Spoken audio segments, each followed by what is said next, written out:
TTV Dinakaran, Sengottaiyan இந்த மூவருடனான சந்திப்பு தொடர்பாக பல்வேறு தகவல்கள் வெளிவந்திருக்கின்றன. இணைந்து பயணிப்பதை இன்று தொண்டர்களுக்கும் வெளிப்படுத்துவோம் என்று மூவரும் முடிவு செய்திருப்பதாகவும், அதன் அடிப்படையில் தற்போது இந்த பயணத்தில் மூவரும் ஒரே காரில் பயணிக்க திட்டமிட்டிருப்பதாகவும் தகவல் கிடைத்திருக்கிறது.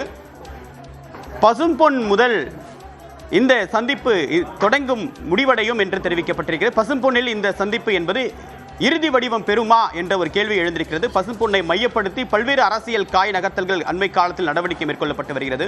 குறிப்பாக பாஜகவுடைய தலைவர் நியமனம், அடுத்தடுத்து அதிமுகவுடைய பிரச்சாரம் என்பது மதுரையை நோக்கி நகர்ந்த போது அப்போது நடைபெற்ற அரசியல் நிகழ்வு, கூட்டணியிலிருந்து டிடிவி தினகரன் வெளியேறியது என்பது போன்ற அனைத்து நிகழ்வுகளும் மதுரை முக்குளத்தோர் சமூக வாக்களை மையப்படுத்தி நடைபெற்றதாகவும் ஒரு கருத்து இருந்த நிலையில் தற்போது அடுத்த நிகழ்வு என்பது பசும்பொன்னை மையப்படுத்தி ஏற்பட்டிருக்கிறது. இணைகிறார் பத்திரிகையாளர் திரு ஷபீர். இந்த மூவருடனான நிலைப்பாடு இன்னைக்கு நம்மளுடைய ஒன்றுபடலை வெளிப்படுத்துவோம் என்று முடிவு செய்திருப்பது ஏன்? செங்கோட்டையினுடைய இந்த நகர்வு எதை குறிக்கிறது?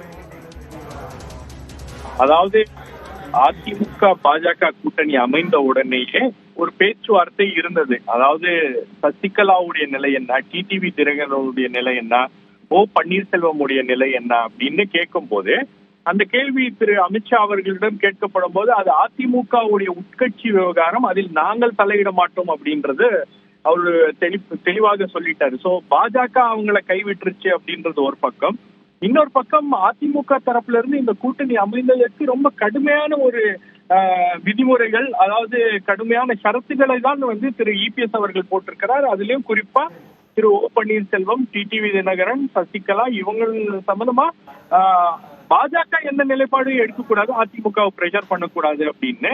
அப்ப அதை புரிந்து கொண்டுதான் தற்போது ஓ பன்னீர்செல்வம், டிடிவி தினகரன் மற்றும் செங்கோட்டையன் அவர்கள் இபிஎஸ்க்கு எதிரான நிலைப்பாடுல இருக்கிறதுனால இவங்கெல்லாம் ஒரு கூட்டணியாகவும் ஒரு குழுவாகவும் தற்போது இணைந்து செயல்படுவோம் அப்படின்ற அந்த பேச்சுவார்த்தை என்பது நடந்து கொண்டே இருக்கிறது.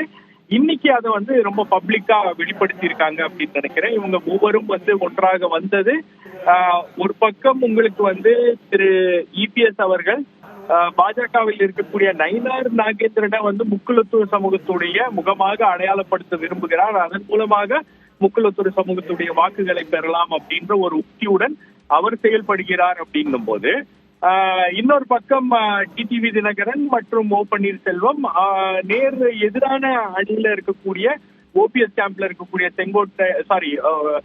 இபிஎஸ்க்கு எதிராக இருக்கக்கூடிய செங்கோட்டையன் அவர்களோட கைகோர்த்து இணைந்த அரசியல் நடவடிக்கையாக ஈடுபட்டிருப்பது அப்படின்றது ரெண்டுமே பாஜகவுக்கும் ஒரு பெரிய நெருக்கடியை ஏற்படுத்துவதற்கான ஒரு முயற்சி.